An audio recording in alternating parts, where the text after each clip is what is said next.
نحمده ونصلي على رسوله الكريم اما بعد فاعوذ بالله من الشيطان الرجيم بسم الله الرحمن الرحيم يا أيها الذين آمنوا أنفقوا مما رزقناكم من قبل أن يأتي يوم لا بيع ولا خلة ولا شفاعة صدق الله العظيم رب اشرح لي صدري ويسر لي أمري واحلل عقدة من لساني يفقهوا قولي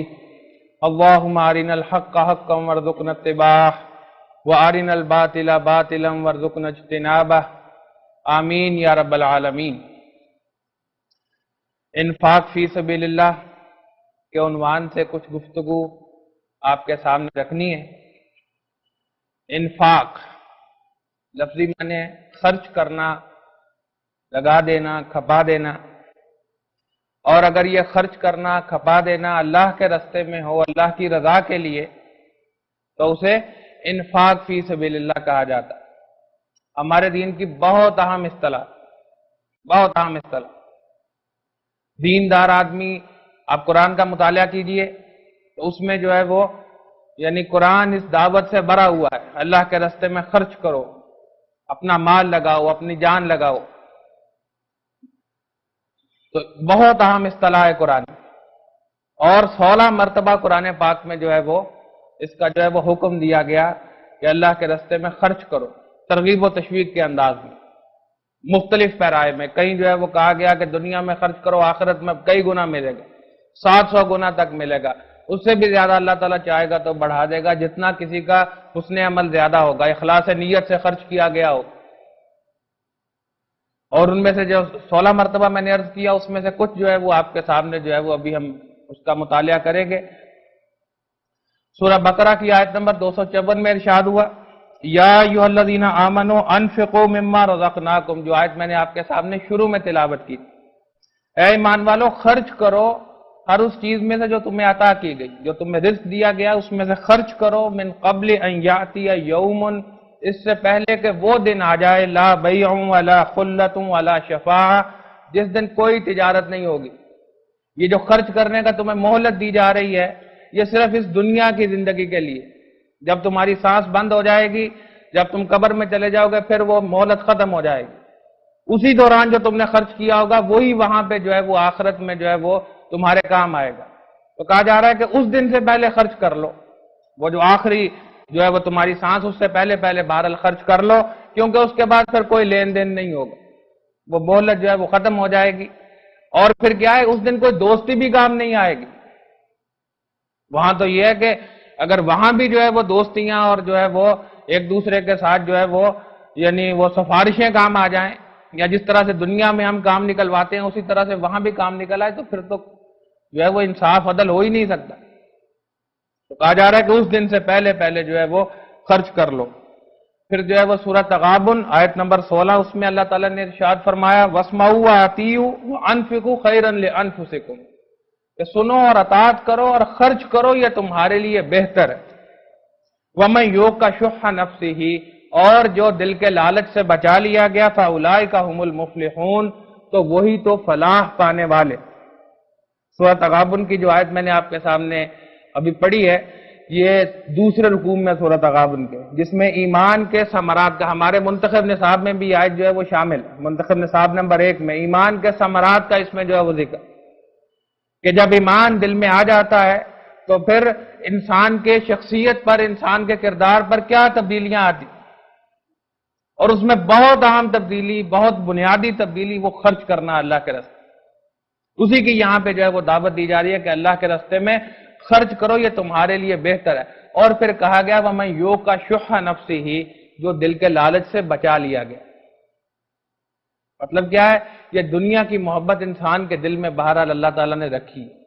دنیا کی زینت، المال والبنون زینت الحیات الدنیا، یہ دنیا کی زینت ہے، ان کے لیے شدید جو ہے وہ رغبت ہے انسان میں۔ انسان، یہی تو امتحان ہے کہ یہ مال اللہ تعالیٰ نے انسان کو دیا، یہ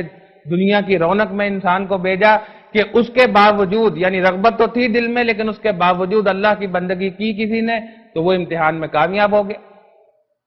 تو کہا جا رہا ہے کہ خرچ کرو، یہ تمہارے لیے زیادہ بہتر ہے۔ اور کیا ہے کہ تمہارے اندر وہ لالچ تو رکھا ہے اللہ نے، لیکن کہا گیا وَمَن یُوقَ شُحَّ نَفْسِهِ، جو بچا لیا گیا دل اس لالچ سے،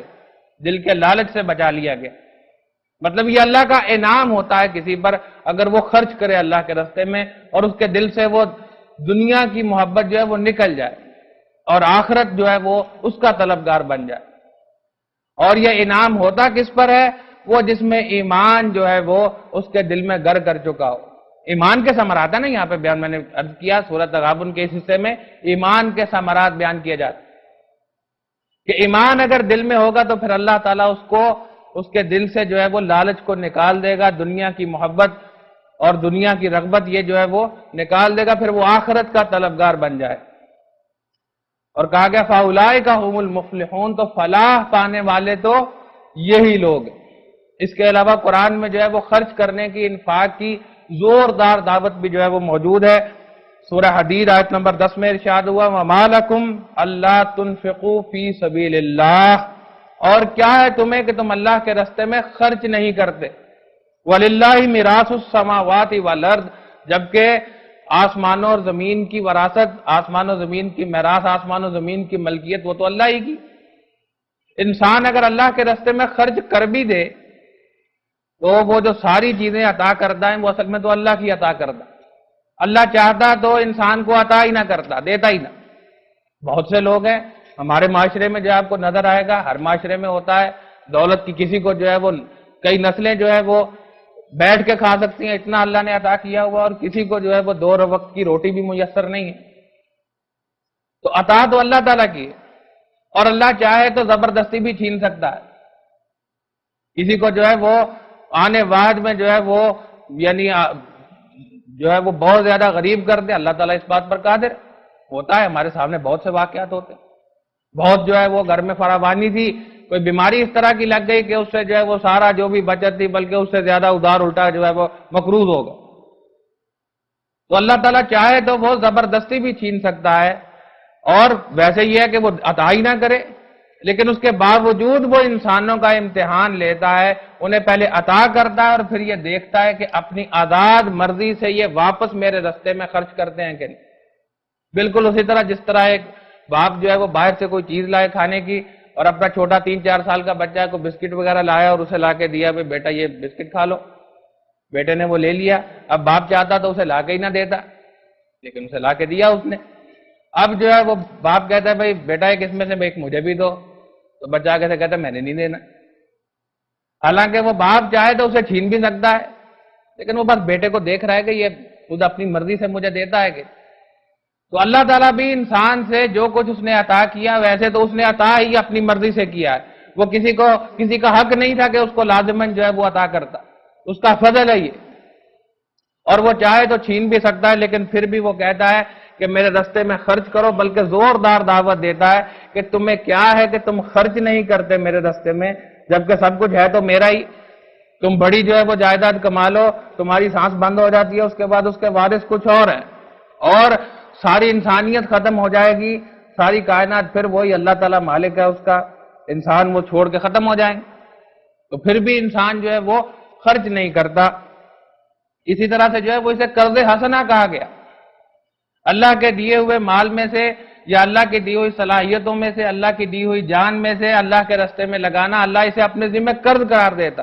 سورہ حدید میں بھی کہا گیا اور سورہ بقرہ میں بھی ارشاد ہوا من ذا الذی یقرض اللہ قرضا حسنا،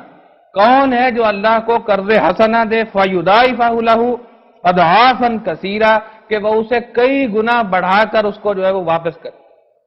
اب قرض کا مطلب کیا ہوتا ہے؟ قرض حسنہ کہا گیا کہ اللہ کے راستے میں خرچ کرو تو اللہ اسے قرض قرار دے رہا کہ جس پر قرض ہو اس کے ذمہ لازم ہوتا ہے اسے واپس کرنا۔ حضور مقروض کا جنازہ نہیں پڑھاتے۔ شہید کے بارے میں بھی جو ہے وہ عام جو ہے وہ مشہور ہے کہ جی وہ اس کی جو ہے وہ بخشش ہو جائے گی، لیکن اگر وہ قرض اس نے لیا ہوگا تو اس کو جو ہے وہ اس کی معافی نہیں ہوگی۔ تو اللہ تعالیٰ اپنے ذمہ قرض قرار دے رہا ہے کہ تم اللہ کے راستے میں خرچ کرو، تو اللہ تعالیٰ اپنے ذمہ لیتا ہے کہ وہ تمہیں کئی گنا واپس کرے گا۔ تو اس قدر جو ہے یہ فضیلت والا عمل ہے۔ اللہ تعالیٰ ویسے تو یہ ہے کہ اس کو ہمارے اس کی جو ہے وہ ضرورت نہیں ہے، احتیاج نہیں ہے، لیکن وہ بہرحال اپنے دین کی نصرت کے لیے بہت سے جو ہے وہ ایسے مواقع ہیں جس میں وہ کہتا ہے کہ خرچ کرو، اپنا صلاحیتیں بھی لگاؤ، اپنا جان بھی لگاؤ، اپنا مال بھی لگاؤ۔ اسی طرح سے جو ہے وہ قرآن پاک میں ارشاد وہ اللہ تعالیٰ نے فرمایا کہ یہ جو نیکی ہے اس تک بھی تم نہیں پہنچ سکتے جب تک خرچ نہ کرو۔ چوتھے پارے کا آغاز ہوتا لن تنالوا البر حتی تنفقوا مما تحبون، تم نیکی کو بھی نہیں پہنچ سکتے جب تک تم خرچ نہ کرو اس مال میں سے،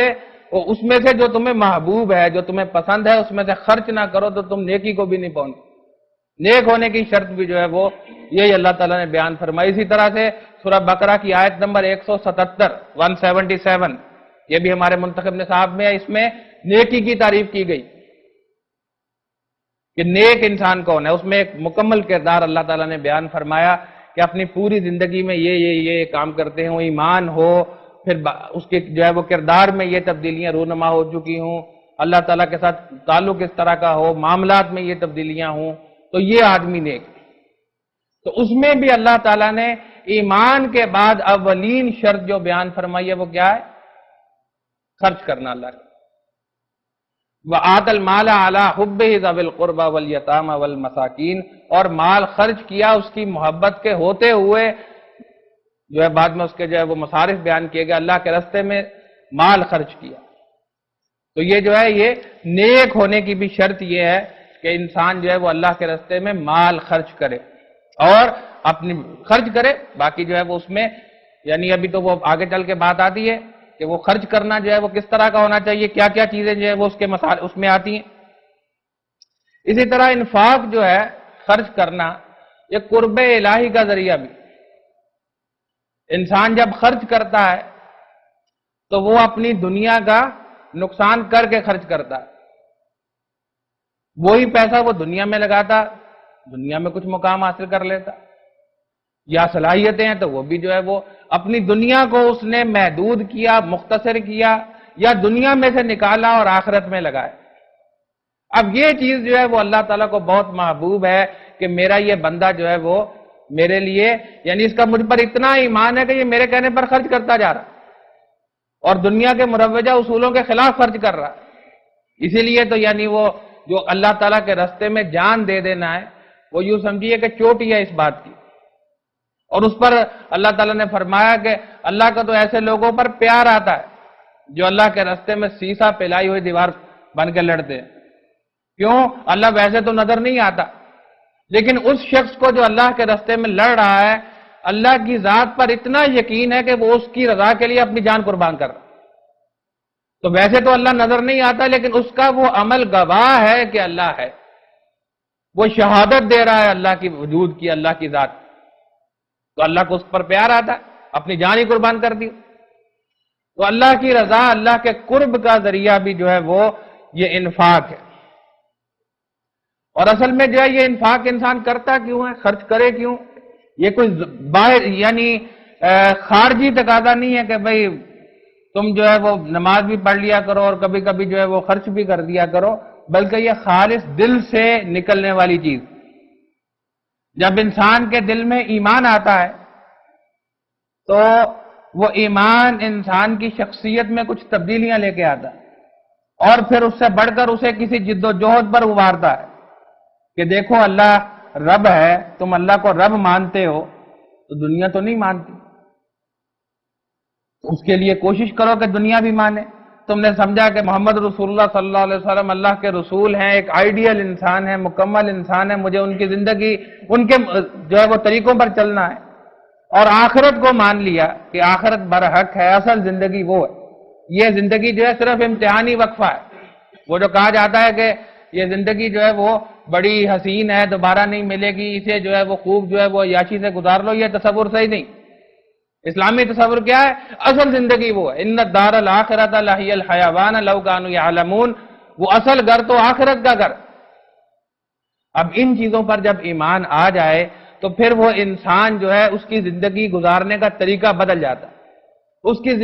زندگی میں ترجیحات بدل جاتی ہیں۔ ایک عام دنیا دار مادہ پرست آدمی اس کی زندگی میں کچھ اور چیزیں زیادہ اہم ہوتی اور اس کے مقابلے میں ایک آخرت کا طلبگار ہے تو اس کی زندگی میں کچھ اور چیزیں زیادہ اہم ہوتی ہیں، وہ پھر آخرت کے لیے اپنے آپ کو لگاتا ہے، اس کا زیادہ سے زیادہ جو ہے وہ کوشش اس طرف ہوتی ہے کہ میں کیا کام کروں کہ میں آخرت میں کامیاب ہو جاؤں، اور اب اس کے نتیجے میں پھر جو ہے وہ ظاہر بات ہے کہ وہ اپنے اوقات میں بھی زیادہ سے زیادہ وقت جو ہے وہ وہاں لگائے گا جہاں پہ اس کو ہو کہ مجھے زیادہ فائدہ ملے۔ جیسے وہ مشہور واقعہ ہے کہ ایک دور میں جو ہے وہ مدینے میں قحط تھا، تو حضرت عثمان کا جو ہے وہ قافلہ آیا رضی اللہ تعالیٰ عنہ، تو لوگوں نے جو ہے وہ آفر کی کہ جناب ہمیں جو ہے وہ یہ اپنا مال جو ہے وہ فروخت کر دیں، غلہ جو ہے فروخت کر دیں تو ہم اتنے % جو ہے وہ نفع دیں گے، کسی نے 10% کہا، کسی نے 5% کہا، کسی نے اس سے بھی زیادہ کہا، تو حضرت عثمان نے کہا نہیں مجھے تو اس سے بہت زیادہ مل رہا ہے، اور پھر انہوں نے وہ سارا غلہ جو ہے وہ اللہ کے راستے میں فی سبیل اللہ تقسیم کر دیا کہ جتنا وہاں ملے گا تو اس دنیا میں تو کوئی شخص اتنا دے ہی نہیں سکتا۔ اب یہ کیا ہے، یہ ایمان بالآخرہ کی وہ یقینی دلیل کہ ایمان بالآخرہ، اگر آخرت پر ایمان ہے تو پھر اس طرح کا طرز عمل جو ہے وہ انسان کا ہو جاتا ہے۔ یعنی ایمان کے بعد عمل میں سب سے بنیادی جو تبدیلی آتی ہے وہ خرچ کرنا اپنا مال اور اپنی جان، وہ آتی ہے۔ جس طرح سے جو ہے یہی ذرا ایک لمحے کے لیے رک کے جو ہے وہ یہ بات بھی اپنے ذہن میں واضح کر لیجئے کہ خرچ کرنا جو ہے وہ اس سے مراد صرف پیسہ خرچ کرنا نہیں ہے۔ قرآن میں جو ہے وہ 12 مرتبہ اپنا مال اور جان خرچ کرنے کا جو ہے وہ ذکر آیا ہے، وَأَنفِقُوا مِمَّا جَعَلَكُمْ مُسْتَخْلَفِينَ فِيهِ، اور خرچ کرو ہر اس چیز میں سے جس پر اللہ نے تمہیں دسترس عطا کی، تمہیں اپنا نائب بنایا، خلافت عطا کی ہے، جو چیز تمہارے اختیار میں دی ہے اس میں سے خرچ کرو۔ اب ہر چیز اللہ کی عطا کردہ، اللہ نے انسان کے اختیار میں دی ہے، اس میں انسان کا پیسہ تو ہے ہی ہے، اس کا وقت بھی ہے، اس کی صلاحیت بھی ہے، اس کی ذہانت بھی ہے، اس کا اپنا جان بھی ہے، ہر چیزیں، تو ان سب چیزوں میں سے اللہ کے راستے میں خرچ کرو۔ تو اس سے جو ہے وہ پھر یہ انفاق کا یعنی وسیع تر مفہوم، انفاق فی سبیل اللہ جب قرآن میں کہا جاتا ہے تو اس سے مراد جو ہے یہ وسیع تر مفہوم ہوتا ہے اس کا۔ اسی طرح سے جو ہے وہ آغاز ہی میں جو ہے وہ سورہ بقرہ میں آتا ہے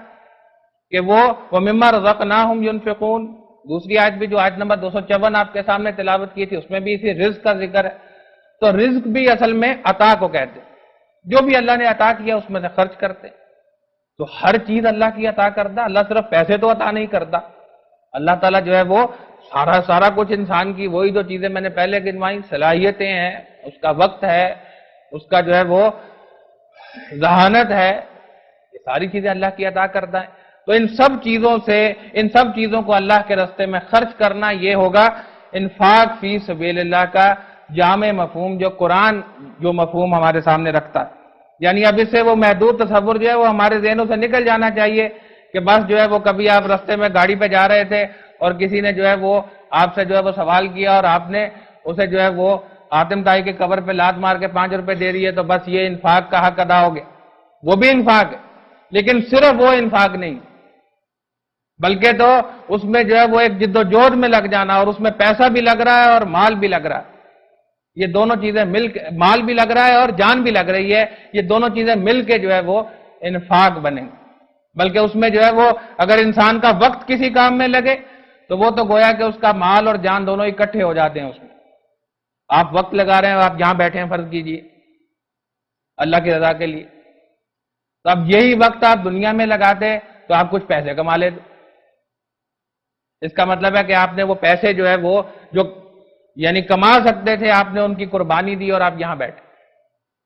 وقت بھی لگ رہا ہے تو اس میں جان تو آپ کی لگ رہی ہے، آپ یہاں بیٹھے ہوئے ہیں، اور آپ کا پیسہ بھی لگ رہا ہے، تو اس میں جو ہے وقت لگانے میں دونوں چیزیں جو ہے وہ اکٹھی ہو جاتی۔ تو میں عرض کر رہا تھا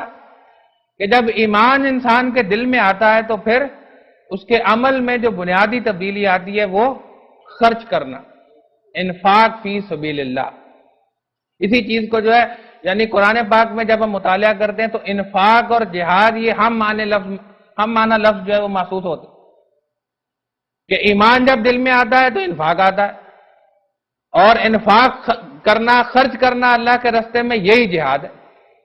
یعنی اپنا جان اور مال خرچ کرنا یہ انفاق بھی ہے اور اسے جہاد بھی کہا جا سکتا۔ سورہ حجرات میں جو ہے وہ اللہ تعالیٰ نے بیان فرمایا جہاں پر آتا ہے کہ بدو لوگ حضور صلی اللہ علیہ وسلم کے سامنے آ کے کہتے ہیں ہم ایمان لے آئے، تو اللہ نے فرمایا کہ آپ ان سے کہہ دیجئے قالت الاعراب آمنا قل لم تؤمنوا ولكن قولوا اسلمنا، یہ بدو لوگ آپ کے سامنے آتے ہیں اور کہتے ہیں کہ ہم ایمان لے آئے، تو آپ ان سے کہیے کہ تم ایمان نہیں لائے، ولكن قولوا اسلمنا، بلکہ یہ کہو ہاں ٹھیک ہے تم اسلام لے آئے، ولما يدخل الايمان في قلوبكم، اور ایمان ابھی تمہارے دلوں میں تو داخل ہی نہیں۔ اس کے بعد ایمان والوں کی تعریف کی اللہ تعالیٰ، سورہ حجرات ارشاد ہوا انما المؤمنون الذين آمنوا بالله ورسوله ثم لم يرتابوا، مومن تو اصل میں وہ لوگ ہیں جو ایمان لائے اللہ اور اس کے رسول پر، پھر کسی قسم کے شک میں مبتلا نہیں ہوئے، وہ ایمان ان کے دلوں تک پہنچ گیا، یقین کے درجے میں ہو گیا۔ وہ یہ نہیں تھا کہ بس زبان سے تھا ہاں بھی اللہ ہے اور کام کوئی اللہ کو ماننے والوں جیسا نہیں کرنا، یہ آخرت ہے اور آخرت کی تیاری کی کوئی فکر ہی نہیں، زندگی اس کی بھی اسی طرح گزر رہی ہے جس طرح سے ایک آخرت کا انکار کرنے والے کی گزر رہی، تو وہ ماننا ایسا ہے جیسا نہ ماننے والوں جیسا، اس طرح کا نہیں، بلکہ ایمان لائے پھر کسی قسم کے شک میں مبتلا نہیں ہوئے، اور پھر عمل میں کیا تبدیلی آئی ان کے وَجَاهَدُوا بِأَمْوَالِهِمْ وَأَنفُسِهِمْ فِي سَبِيلِ اللَّهِ، اور انہوں نے جہاد کیا پھر اپنے مال اور اپنی جان سے اللہ کے رستے میں، اولئک هم الصادقون، یہ اگر لوگ دعویٰ کریں کہ ہم ایمان لائے تو یہ اپنے دعوے میں سچ۔ تو ایمان کے بعد پھر جو ارشاد ہوا وہ کیا تھا کہ ان کے عمل میں جو ہے وہ جہاد تھا، اپنے مال اور اپنی جان سے انہوں نے جد و جہد کی، اسی چیز کو جو ہے وہ آپ انفاق کہہ لیجیے۔ تو یہ تو اس کا جو ہے وہ ہم نے مطالعہ کیا کہ قرآن پاک میں جو ہے وہ اس کی بہت زیادہ اللہ تعالیٰ نے دعوت دی ہے، اس کا جو ہے وہ ترغیب و تشویق ہے، اور اس کا جو ہے وہ یعنی ابھارا ہے خرچ کرنے پر اللہ تعالیٰ نے۔ اب اسی چیز کو ایک اور پہلو سے بھی ہم سمجھتے ہیں کہ اگر کوئی اللہ کے راستے میں خرچ نہیں کرے گا، وہ اپنی زندگی بس ٹھیک ہے، وہ جو کہا جاتا ہے کہ بابر بعیش کوش کے عالم دوبارہ نیس، اسی طرح کی زندگی بسر کرے گا، تو پھر اس کا جو ہے وہ انجام کیا ہوگا یا اس کا معاملہ کیا ہوگا؟ تو سب سے پہلے تو یہ جان لیجئے کہ اگر انسان کے دل میں دنیا کی محبت ہے ابھی، تو وہ جو مرضی کر لے، وہ بڑا تہجد گزار ہو جائے، وہ اصل میں آخرت کا طلبگار نہیں، اور وہ دین کے معاملے میں پھر آگے نہیں بڑھ سکتا۔ وہ تو ڈاکٹر اسرار احمد صاحب اسے سمجھایا کرتے تھے کہ یہ جو دنیا کی محبت ہے یہ انسانی شخصیت کی وہ بریکس ہیں۔ آپ نے جو ہے وہ ہینڈ بریک کھینچا ہوا گاڑی کا، تو ایکسلریٹر جتنا مرضی دباتے چلے جائیں گاڑی نہیں چلے گی۔ بالکل یہی معاملہ ہے اگر آپ کے دل میں دنیا کی محبت ہے، وہ جو اللہ نے رکھی ہے، بہرحال بل تؤثرون الحیات الدنیا، اللہ نے فرمایا تم دنیا کی زندگی کو جو ہے وہ پسند کرتے ہو، والآخرۃ خیر وابقیٰ، آخرت جو ہے وہ بہتر ہے اس سے اور باقی رہنے والی۔ تو اگر وہ موجود ہے، وہ نکل نہیں رہی، تو پھر دین کے معاملے میں آگے نہیں بڑھا جا سکتا۔ پھر تو جو ہے وہ جو کہا گیا فلق تحم العقبہ، انسان جو ہے وہ گاٹی نہ چڑھ سکا۔ وہ گاٹی کیا ہے؟ فک الرقبہ، کسی گردن کا آزاد کروانا ہے، کسی مسکین کو کھانا کھلانا ہے، اللہ کے راستے میں خرچ کرنا۔ خرچ کرنے سے اصل میں وہ پھر دل سے جو ہے وہ دنیا کی محبت جو ہے وہ نکلتی ہے، آخرت کا جو ہے وہ یقین پیدا ہوتا ہے۔ آخرت یوں کہہ لیجئے کہ اس کے لیے انسان کو جو ہے وہ پھر ایک جو ہے وہ اس بات کی ضمانت ہو جاتی ہے کہ بھئی میں اپنی زندگی میں آخرت کو زیادہ ترجیح دیتا ہوں، اگر وہ شخص جو ہے وہ خرچ کر رہا ہے۔ اور اگر خرچ کرنے کا معاملہ نہیں ہے تو پھر جو ہے وہ اس کا مطلب ہے کہ ابھی اس کے دل سے وہ دنیا کی محبت جو ہے وہ اپنی جگہ ٹھیک ٹھاک موجود، اور اگر وہ موجود ہے تو پھر جو ہے وہ دین کے معاملے میں آگے نہیں بڑھا جا سکتا۔ اسی طرح سے جو ہے وہ قرآن پاک میں جو ہے بنی اسرائیل کا واقعہ اللہ تعالیٰ نے بیان فرمایا ہے، اس میں جو ہے وہ یعنی حضرت موسیٰ علیہ السلام بنی اسرائیل کو فرعون سے چھڑوا کے لے آئے، اور 6 لاکھ لوگ تھے، اور بڑا جو ہے وہ یعنی اللہ تعالیٰ نے ان پر انعامات کیے۔ سامنے سمندر آ گیا تو موجزانہ طور پر جو ہے وہ حضرت موسیٰ نے اپنا عصا مارا، سمندر جو ہے وہ سائڈوں پہ ہو گیا اور وہ خشکی سے گزر گئے۔ آگے گزرے، پیچھے فرعون اپنے لشکر کے ساتھ آیا، اللہ تعالیٰ نے سمندر کو ملا دیا، اور وہ سارا جو ان کے دشمن تھے ان کی آنکھوں کے سامنے تباہ ہو گئے۔ آگے چلے تو صحرا تھا، گرمی لگ رہی تھی، اللہ تعالیٰ نے بادلوں کا سایہ کر دیا، چلتے جا رہے ہیں اوپر بادل سایہ کیے ہوئے، پھر جو ہے وہ پیاس لگی، اللہ تعالیٰ نے 12 چشمے جاری کر دی، 12 قبیلے تھے، اللہ نے چشمے بھی 12 جاری کر دیے کہ آپس میں لڑے نہ، ہر قبیلے کا اپنا اپنا علیحدہ چشمہ، اتنے انعام اللہ تعالیٰ کے، بھوک لگی اللہ تعالیٰ من سلوا نازل ہو رہا، کوئی کام ہی نہیں، ضرورت ہی نہیں کام کرنے، پینے کو صاف پانی ہے صحرا میں، اوپر جو ہے وہ بادل سایہ کیے ہوئے ہیں اور من سلوا نازل ہو رہا۔ اس قوم کو پھر اللہ تعالیٰ نے شریعت عطا کی، موسیٰ علیہ السلام کو بلایا، شریعت عطا کی گئی، لیکن حکم ہوا کہ اب شریعت جو ہے وہ صحرا میں تو نافذ نہیں ہو سکتی، اب اسے جا کے فلسطین اپنے آبائی شہر میں وہاں جاؤ اور اس شریعت کو نافذ کرو، اور ان سے جا کے جو پہلے وہاں قوم رہتی ہے ان سے لڑو، قتال کرو اور اسے نافذ کرو جا کے۔ اب جب یہ حکم ہوا تو وہ جو دودھ پینے والے مجنو تھے، اللہ تعالیٰ کی اتنی نعمتیں تھیں ان پر، اس 6 لاکھ کے مجمع میں سے صرف 2 لوگ نکلے موسیٰ علیہ السلام کا ساتھ دینے کے،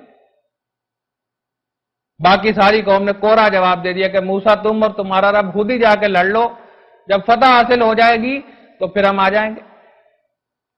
اب یہ واقعہ اللہ تعالیٰ نے بیان فرمایا ہے کہ دیکھو اہل ایمان میں بھی اگر اللہ تعالیٰ یہ جو جان و مال کے تقاضوں سے جب جی چرایا جائے گا تو پھر جو ہے وہ اللہ تعالیٰ اس سے ناراض ہو جائے گا۔ بنی اسرائیل سے اللہ ناراض ہو گیا، اللہ نے وعدہ کیا تھا فتح کا،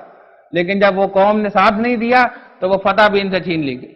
پھر اس کے بعد دوبارہ 40 سال تک بھٹکتے رہیے صحراؤں۔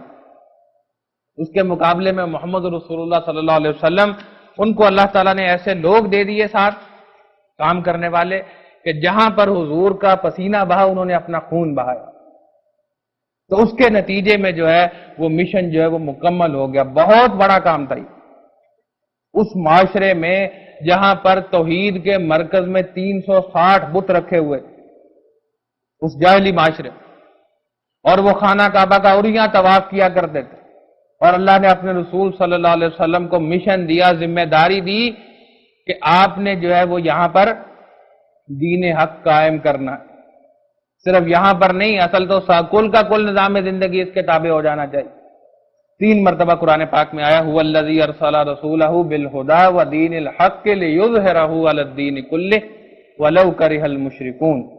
کہ وہی ہے اللہ جس نے بھیجا اپنے رسول صلی اللہ علیہ وسلم کو الہدی دے کر، قرآن پاک دے کر، ودین الحق، اور ایک مکمل نظام زندگی دے کر، تاکہ وہ اسے غالب کرے، کل کے کل نظام زندگی۔ بہت بڑا مشن تھا، حضور صلی اللہ علیہ وسلم نے یہ کام اکیلے نہیں کیا، ساتھ جو ہے وہ لوگ مل گئے جنہوں نے جو ہے وہ قربانیاں دی، اپنی زندگیاں جو ہے وہ اس میں لگائیں، تو اس کے نتیجے میں کل 22 برس یا 23 برس میں وہ مشن جو ہے وہ مکمل ہو، بلکہ 21 برس کہنا چاہیے، فتح مکہ 21 برس میں ہو گیا، 21 قمری سال۔ لیکن اسی جماعت میں کیا وہ سارے کے سارے لوگ جو ہے وہ اخروی اعتبار سے جو ہے وہ کامیاب ہیں؟ قرآن پاک کا مطالعہ کرتے ہیں تو محسوس ہوتا ہے کہ نہیں، اس جماعت میں بھی وہ اس طرح کے لوگ تھے، وہی والا کردار جو موسیٰ علیہ السلام کی جماعت میں تو 6 لاکھ میں سے اکثریت ان کی تھی نا، لیکن یہاں پر جو ہے وہ اکثریت تو صحابہ کی تھی جنہوں نے قربانیاں دی، لیکن بیچ میں وہ گروہ بھی تھا جن کے لیے جان و مال کے تقاضوں پر عمل کرنا بڑا مشکل ہوتا۔ قرآن مجید نے بیان کرتا ہے 3 گروہوں کا ذکر کیا آغاز ہی میں قرآن پاک سورہ بقرہ میں، ایک تو اہل ایمان ہے، ایک کافر ہیں، کافروں کے دلوں پر بھی اللہ نے مہر کر دی، لیکن ایک تیسرا گروہ جو اپنے آپ کو مومن سمجھتا ہے لیکن وہ مومن نہیں۔ وہ کون ہے؟ فی قلوبہم مرض، ان کے دلوں میں مرض ہے، روگ ہے، وہ بیمار ہیں۔ وہ کون ہے؟ وہ منافق تھے۔ اب منافق بھی جب کہا جاتا ہے تو ہمارے ذہنوں میں آتا ہے کہ جی وہ کچھ لوگ ہوں گے جو اوپر سے ایمان لے آئے تھے، اس طرح کے لوگ بھی تھے منافق، لیکن صرف یہی منافق نہیں تھے، وہاں پر منافقین کے کئی شیڈز تھے۔ ایک تو یقیناً اسی طرح کے لوگ تھے جو اوپر سے جو ہے وہ ایمان لے آئے، لیکن وہ دل سے جانتے تھے کہ ہم اصل میں تو مومن نہیں ہے، کافر۔ بالکل اسی طرح جس طرح سے آج جو ہے وہ کوئی شخص جو ہے وہ ہندوستان سے پاکستان آ جائے اور داڑھی رکھ لے اور کسی مسجد میں جو ہے وہ امام مسجد بن جائے، لوگ اسے مسلمان سمجھ رہے ہیں لیکن وہ دل سے سمجھتا ہے کہ اسے پتا ہے کہ وہ مسلمان نہیں۔ اس طرح کے لوگ بھی وہاں تھے، لیکن جسے قرآن مرد بیان کرتا ہے وہ یہ مرد نہیں تھا، وہ اس طرح کے منافق نہیں تھے، وہ اور لوگ۔ وہ کون تھے؟ جو جب ایمان لائے تو وہ خلوص سے ہی ایمان لائے، اسلام قبول کر لیا انہوں نے، لیکن وہ سمجھتے تھے کہ اسلام صرف جو ہے وہ اللہ کو اور اللہ کے رسول کو مان لینے کا نام ہے، بس ٹھیک ہے، اس کے بعد ہمیں کوئی کام نہیں کرنا پڑے گا۔ تو یہ ایمان اگرچہ بہت بڑی بات ہے یہ بھی، لیکن اس ایمان کے تقاضے جب سامنے آئے، اللہ کے راستے میں خرچ کرنا اور جو ہے وہ جنگیں لڑنے کا معاملہ آیا، اللہ کے رسول صلی اللہ علیہ وسلم نے مدینے میں جو 10 سالہ مدنی زندگی ہے اس میں 130 جنگیں لڑی، جس میں سے 30 میں خود حضور صلی اللہ علیہ وسلم نے شرکت فرمائی اور 100 میں صحابہ نے شرکت فرمائی، لیکن اس کی بھی تشکیل جو ہے وہ حضور صلی اللہ علیہ وسلم نے فرمائی اپنے 10 سال میں 130 جنگیں۔ ہر سمجھیے کہ یعنی ایک سال میں جو ہے وہ 13 جنگیں بنتی، تو ہر مہینے جو ہے وہ یوں سمجھیے کہ بلکہ 25 دن بعد ایک جنگ جو ہے وہ اس کا معاملہ درپیش ہے، ادھر سے مہم آ رہی ہے ادھر جا رہی ہے، اور ہر 3 مہینے بعد خود حضور بنفس نفیس کسی جنگ میں شرکت کے لیے تشریف لے جا رہے۔ اب یہ جب معاملہ شروع ہوا تو پھر اس سے جو ہے وہ اس گروہ کو وہ جو ایمان تو لے آیا تھا لیکن اس کو جو ہے وہ یہ نہیں پتا تھا کہ یہ دین جو ہے اس کے تقاضے کیا ہوں گے، ایمان کے تقاضے کیا ہوں گے، کیا کام کرنے پڑیں گے، ان کی پھر جان پہ بن گئی۔ ان تقاضوں پر عمل کرنا پھر جو ہے وہ ان کے لیے مشکل ہو گیا۔ قرآن نے اس مضمون کو جو ہے وہ بڑی تفصیل سے جو ہے وہ بیان فرمایا، سورہ بقرہ میں بھی ہے، سورہ آل عمران میں، لیکن زیادہ تفصیل سے جو سورہ نساء اور پھر سورہ توبہ میں۔ سورہ توبہ جو ہے وہ غزوہ تبوک کے پس منظر میں جو ہے وہ نازل ہوئی، اور اس میں اللہ تعالیٰ نے جو ہے وہ ان پر جو منافقوں پر جو ہے وہ بار بار کہ کیا ہو گیا تمہیں زمین سے ہی چپکے چلے جاتے ہو، گھروں سے نکلنا تمہارے لیے مشکل ہو گیا۔ پھر آگے چل کر سورہ محمد میں، سورہ فتح میں، اور پھر سورہ حدید میں جو ہے وہ اللہ تعالیٰ نے اس مضمون کو بیان فرمایا ہے کہ کچھ لوگ تھے جو اس مسلمان تھے، اپنے آپ کو خلوص سے مسلمان سمجھتے تھے لیکن ایمان کے تقاضوں پر عمل نہیں کرتے، اور ان میں عام تر بنیادی تقاضا کیا تھا؟ اللہ کے راستے میں جان و مال کھپانا، اپنے گھروں سے نکلنا، اپنا وقت لگانا، اپنا ٹائم لگانا، صلاحیت لگانا۔ یہ وہ کام تھا۔ وہ کہتے بھئی ہم خوب اپنے کاموں میں لگے ہوئے ہیں، ادھر سے فصل تیار ہوتی ہے، ادھر سے حکم آتا ہے کہ نکلو جنگ کے لیے، ہم اپنے گھروں کو چھوڑ کے جائیں۔ اب ظاہر بات ہے گھر سے نکلنے کا معاملہ ہو، جس طرح سے آپ یہاں بیٹھے ہیں، اور بھی معاملہ ہو سکتا ہے، اور اگر جنگ کے لیے نکلنا ہو تو اس میں تو پھر جو ہے وہ گھر جیسی سہولیات تو نہیں ہوتی، اس میں جو ہے وہ بہت سی چیزوں پر سمجھوتا کرنا پڑتا ہے، فرش پہ سونا پڑتا ہے، اس وقت جو ہے وہ سفر میں اونٹوں پر ہی سونا پڑتا تھا۔ اب جس شخص کو جو ہے وہ عادت ہے بڑے آرام سے گھر میں رہنے کی، اور وہ کیوں نکلے گا؟ اسی طرح سے جو ہے وہ بار بار حکم آتا ہے خرچ کرو اللہ کے راستے میں۔ اب یہ چیز بھی جو ہے وہ انہیں ہوتا ہے کہ بھئی اپنا کیوں مال خرچ کریں، ہم بڑی محنت سے کمایا ہوا مال ہے اور یہ بار بار کہتے ہیں خرچ کرو۔ اور کچھ بیوقوف قسم کے لوگ ہیں وہ خرچ بھی کرتے ہیں بڑے آگے بڑھ چڑھ کے، اور وہ خرچ کرتے ہیں تو ہم نمایاں ہو جاتے ہیں کہ یہ خرچ نہیں کر رہے۔ احادی میں آتا ہے نا کہ جب ان سے کہا جاتا ہے کہ دوسرے لوگوں کی طرح ایمان لاؤ، وہی منافقوں سے، تو یہ کہتے ہیں کہ ہم ان پاگلوں کی طرح ایمان لائیں۔ اب ذرا سوچئے منافق کے نزدیک پاگل کون تھا، بیوقوف کون تھا؟ جی ابو بکر صدیق رضی اللہ تعالیٰ عنہ، معاذ اللہ، وہ تو یہی سمجھتے تھے نا۔ اب ایک شخص ذرا خود سوچئے، حکم ہوا کہ بھائی جنگ کے لیے نکلنا ہے، اپنا مال لاؤ، جو کچھ بھی ہے لے آؤ، اور ایک شخص گھر میں جھاڑو دے کے سب کچھ لے آئے، ذرا چشم تصور سے اندازہ کی، سب کچھ لے آئے، لباس بھی اتار کے جو ہے وہ وہیں دے دیا، اور خود جو ہے وہ کاٹ کا لباس جو ہے وہ پہن لیا، اور اس پہ بھی کانٹوں سے جو ہے وہ اس کو جوڑ کے تو وہی ریبتن کر لیا، اور باقی سب کچھ جو ہے وہ لا کے خرچ اللہ کے راستے میں دے دیا۔ اب ایک دنیا دار آدمی ہے، سمجھدار دنیا دار آدمی، وہ یہ کہے گا بھئی اپنے گھر میں کچھ تو چھوڑا ہوتا، بچوں کا نقصان کر دیا، سارا کچھ ہی لے آیا۔ بالکل اس کو جو ہے وہ یعنی اس طرح کی قربانی دینے کو وہ بیوقوفی کہے گا۔ آج بھی کہا جاتا ہے وہ تو بہت بڑی قربانی تھی نا، تھوڑی سی قربانی دے لیں دین کے لیے، اللہ کے دین کے لیے، تو آپ کو جو ہے وہ بیوقوف کہا جائے گا۔ خود آپ کے گھر والے کہتے کہ یہ جو ہے وہ بیوقوف ہوگا، تمہیں زیادہ دینداری کا جو ہے وہ شوق چڑھ گیا ہے، باقی لوگ جو ہے وہ دیکھو وہ فلانا یہ کرتا ہے، لوگ یہ کر رہے ہیں اور تم بیوقوف ہو گئے، چلے ہو گئے۔ تو یہ تھا اصل میں وہ یعنی ان منافقوں کا یہ معاملہ کہ ان کے نزدیک وہ جو قربانیاں دینے والے تھے، وہ جو حضور کا ایک حکم آتا اور اپنے گھر بر چھوڑ کے نکل جاتے، بالکل بھی یعنی اگر کوئی ایک جو ہے وہ آج ہی اس کی شادی ہوئی ہے اور حکم آ گیا تو وہ یہ بھی نہیں سوچتا کہ یار میری تو نئی شادی ہوئی ہے، دوسرے جا رہے ہیں، چلو چلے جائیں، وہ بھی نکلا۔ تو یہ والا جو معاملہ تھا، یہ وہ لوگ تھے جو ان کے نزدیک جو ہے وہ بے وقوف تھے۔ اسی چیز کو پھر جو ہے وہ قرآن پاک نے ایک اور جگہ بھی جو ہے وہ یعنی ان میں اصل میں منافقوں میں جو تھا کہہ لیں جذبہ، وہ تو یہی تھا دنیا سے محبت۔ قربانی ان کے لیے بڑی مشکل تھی، چاہے وہ جان کی قربانی ہو یا پیسے کی قربانی۔ تو ان کو جو ہے لیکن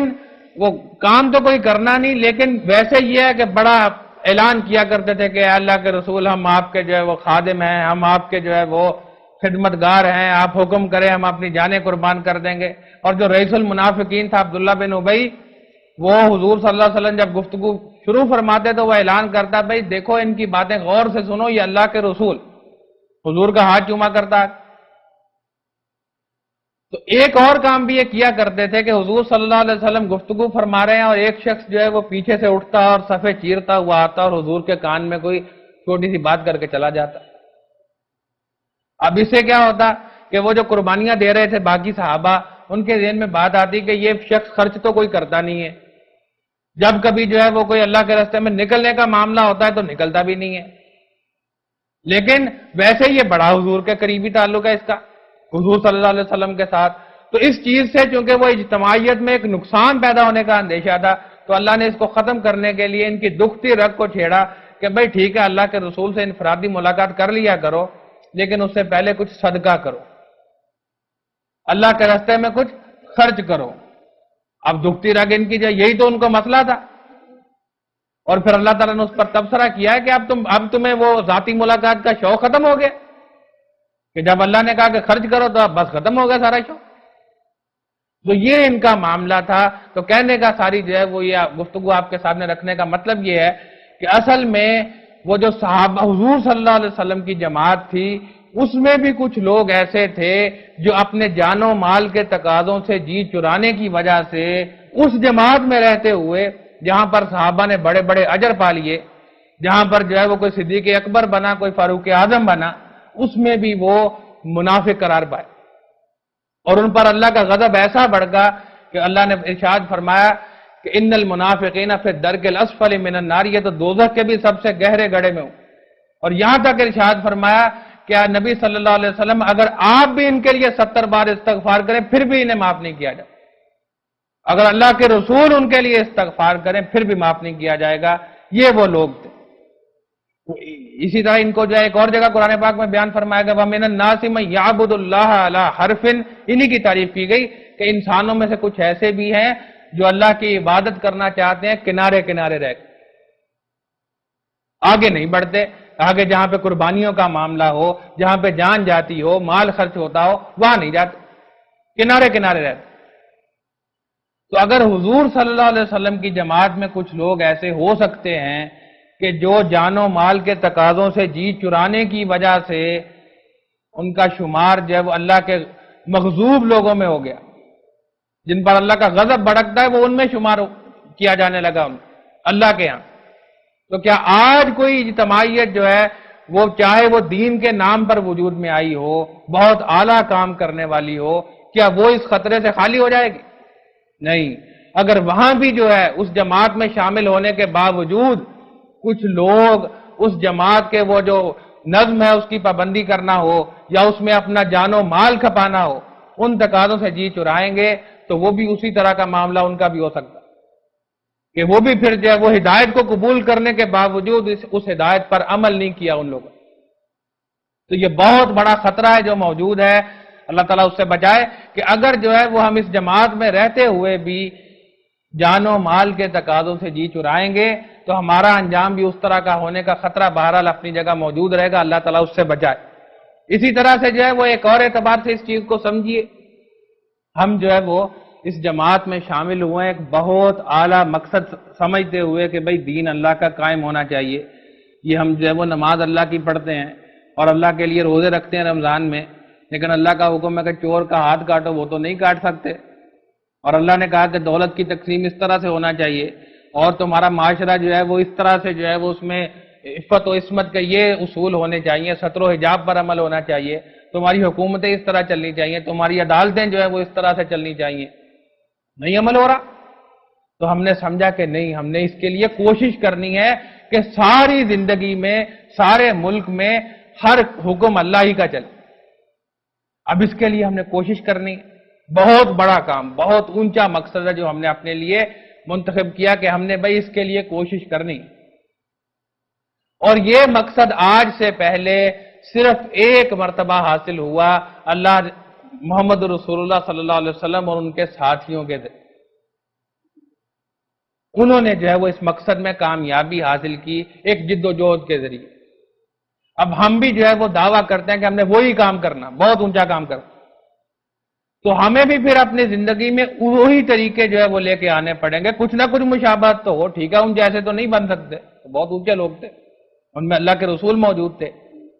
ان کا تو ایمان جو ہے ہمارا ایمان اس طرح کا ہو ہی نہیں سکتا. لیکن اس کے باوجود اگر ہم وہی اونچا کام کرنے کا جو ہے وہ سمجھتے ہیں کہ ہم نے وہ کام کرنا، بہت عظیم کام، تو کچھ نہ کچھ کم سے کم مشابہت تو ہو، کم سے کم ہماری ترجیحات تو اس طرح سے جو ہے وہ متعین ہونی چاہیے. اللہ کے رسول صلی اللہ علیہ وسلم کی زندگی کا مطالعہ کیجئے. 23 سالہ وہ جب اعلان نبوت کے بعد کی زندگی ہے اور کائنات کے عظیم ترین انسان ہے، لیکن اس 23 سال میں ایک لمحہ بھی دنیا کمانے کے لیے صرف نہیں کیا. اس قدر جو ہے وہ اس مشن کے ساتھ جو ہے وہ کمٹمنٹ، لگن، وہی چیز، اسی فکر کے ساتھ سو رہے ہیں، اسی فکر کے ساتھ جاگ رہے ہیں، اسی فکر میں سفر ہو رہے ہیں، اسی فکر میں جو ہے وہ مدینے میں بیٹھے ہوئے تب بھی وہی کام کر رہے ہیں، مکے میں دعوت ہو رہی ہے تب بھی وہی جو ہے وہ دم سوار. اللہ کو روکنا پڑا کہ اتنا زیادہ بھی ہلکان نہ کر لیجئے اپنے. آپ حضور کے شب و روز کا مطالعہ کیجئے تو سونے کا وقت اور انفرادی عبادت، نماز، وہ وقت نکال کے، اور جو اپنی ازواج کے پاس وقت تھا وہ بھی نکال لیجئے تو کل جو ہے وہ یعنی یہ سارا وقت مل کے بھی 12-13 گھنٹے بنتا ہے. باقی کے 10-11 گھنٹے جو ہے 12 گھنٹے وہ روزانہ کی بنیادوں پر اللہ کے رسول صلی اللہ علیہ وسلم کے جو ہے وہ اسی مشن کے لیے لگا کرتے. صحابہ کی زندگیاں جو ہے وہ دیکھ لیجئے، اس مشن میں جو ہے واقعتاً حضور کے ساتھ کھڑے. اللہ کے رسول بھی اپنا آپ لگایا، صحابہ نے بھی لگایا. اکیلے رسول جو ہے وہ نہیں کر سکتے. اس مشن میں جو ہے وہ صحابہ نے لگایا، اپنا مال بھی خرچ کیا، اپنا جانیں بھی لگائیں. حضرت ابو بکر صدیق رضی اللہ تعالیٰ عنہ، جن کی قرآن میں بھی اللہ تعالیٰ نے تعریف فرمائی.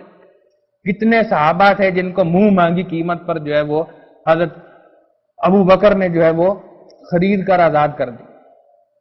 حضور نے یہاں تک فرمایا کہ اس دین محمد کو صلی اللہ علیہ وسلم، اس دین کو جتنا نفع ابو بکر کے مال سے پہنچا ہے کسی کے مال سے نہیں. اور حضور نے فرمایا کہ مجھ پر بھی دنیا میں اگر کسی نے احسان کیا، میں نے اس کا بدلہ دنیا ہی میں لوٹا دیا، چکا دیا. ابو بکر نے جو مجھ پر احسان کیے، میں اس کا بدلہ نہیں اتار سکا دنیا، آخرت میں اللہ اتارے گا، اللہ چکائے. یہ تھے ابو بکر صدیق رضی اللہ تعالیٰ عنہ. جب جب دین کو ضرورت پڑی، ان کا پیسہ بھی حاضر تھا اور یہ خود بھی حاضر تھے. حضرت بلال کو انہوں نے خرید کے آزاد کیا، عامر بن فہیرہ کو انہوں نے خرید کے آزاد کیا، اور بے شمار صحابہ. ہجرت ہو رہی ہے تو اونٹ ابو بکر تیار کر رہے ہیں. جب بھی موقع ہے حضرت ابو بکر حضور کے ساتھ موجود. غزوہ تبوک کا موقع آیا، وہی واقعہ جو آپ کے سامنے بیان کیا گیا مشہور واقعہ ہے، اپنے گھر میں جھاڑو دے کے سب کچھ لے آئے. اسی موقع پہ حضرت عمر جو ہے وہ اپنے گھر کا آدھا سامان لے آئے. قربانیوں کی ایک طویل داستان.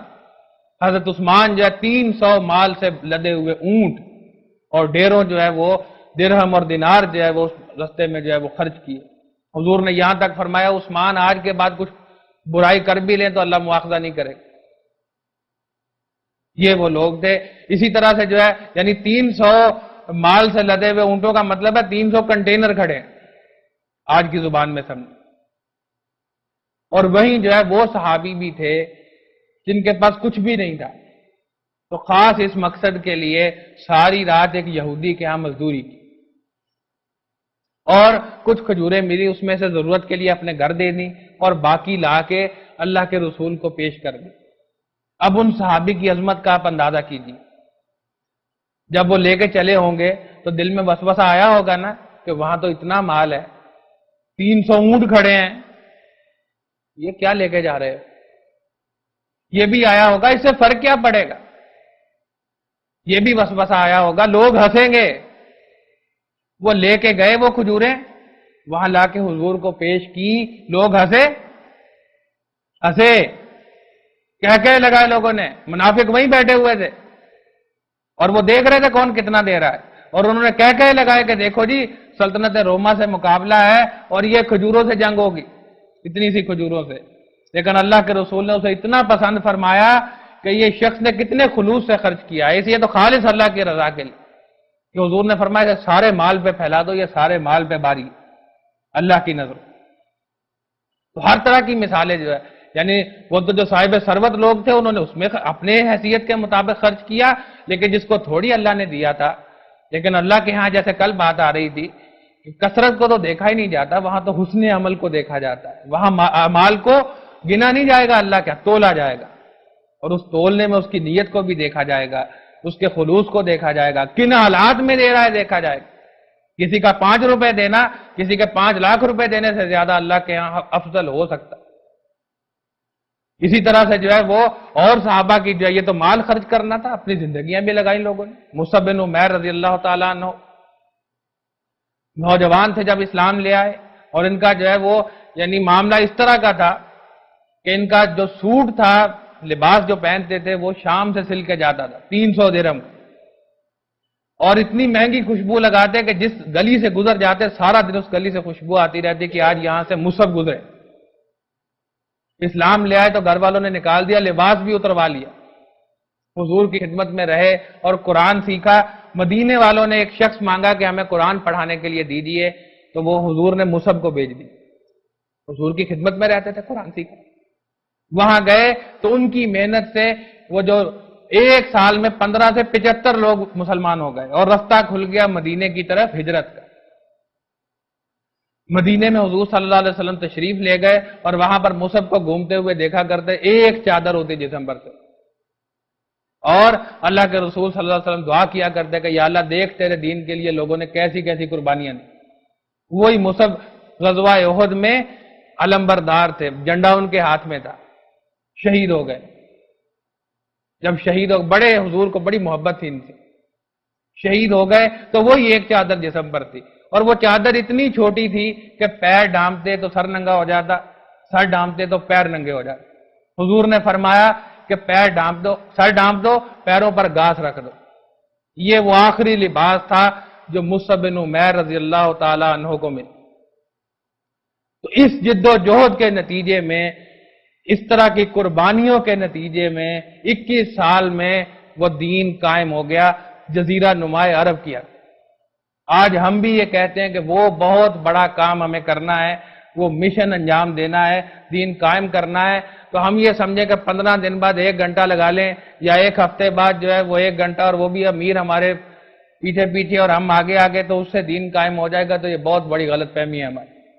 بہت بڑی غلط فہمی۔ پھر حضور کے بعد ہی نہیں، دور خلافت راشدہ میں بھی دیکھ لیجیے، اس میں بھی لوگوں نے اسی طرح زندگیاں بسر کی،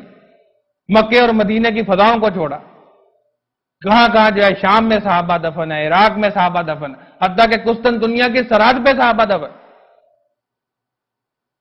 انہیں نہیں پتا تھا کہ مکے اور مدینے میں جو ہے وہ کتنا ثواب ہے نمازوں، لیکن وہ مشن سامنے تھا، اس کے لیے وہ اندر سرفروشی اور آخرت کا اجر پانا وہ تھا ان کے ساتھ۔ اس کے لیے وہ مشہور واقعہ ہے بیت المقدس کے لیے جب حضرت عمر تشریف لے گئے تو عیسائیوں نے پہچانا اس سے کہ جسم پر 30 پیوند، لباس پر 30 پیوند لگے ہوئے۔ اسی سفر میں حضرت عمر نے قیام فرمایا شام میں جو ہے وہ اس وقت جو ہے وہ یوں سمجھے کہ فوجی چھونی تھی۔ حضرت ابو عبیدہ ابن الجراح سربراہ تھے، سپہ سالار اعظم تھے۔ تو وہاں پہ جب ملاقات کی کمانڈروں سے تو اس کے بعد جو ہے وہ حضرت عمر نے جو ہے وہ خواہش کا اظہار کیا حضرت ابو عبیدہ سے کہ آج میں رات تمہاری طرف قیام کروں گا۔ تو ابو عبیدہ پہلے تو کچھ ہچکچائے، پھر جو ہے وہ کہا کہ ٹھیک ہے۔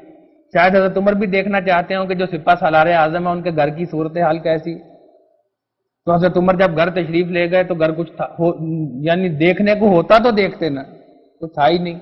کھانے کے لیے بھی صبح سے بچی ہوئی ایک روٹی جو سوکھ چکی تھی وہ حضرت ابو عبیدہ نے لا کے سامنے رکھ دی۔ تو حضرت عمر کی آنکھوں میں آنسو آ گئے اور فرمایا کہ اس ظالم دنیا نے آ کر ہم سب کو بدل دیا ہے، کچھ نہ کچھ بدل دیا ہے، یہ ابو عبیدہ کا کچھ نہیں بگاڑ سکتا۔ اس طرح کی زندگیاں گزاری لوگوں نے۔ حضرت عمر کے دور میں وہ اسلام 22 لاکھ مربع میل تک پھیل چکا تھا۔ حضرت عثمان کے دور میں اور وسعت ہوئی، پیچھے یہ جد و جہد، یہ قربانیاں تھی، یہ اللہ کے راستے میں اپنا جان اور مال خرچ کرنا۔ تو یہ جو ہے وہ ہمارے سامنے جو ہے وہ درخشاں مثالیں جو ہیں وہ موجود ہیں،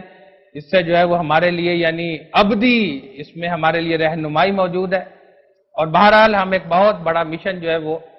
ہمارے سامنے ہے، اگر اس کے لیے ہم نے جو ہے وہ یعنی وہ چاہتے ہیں کہ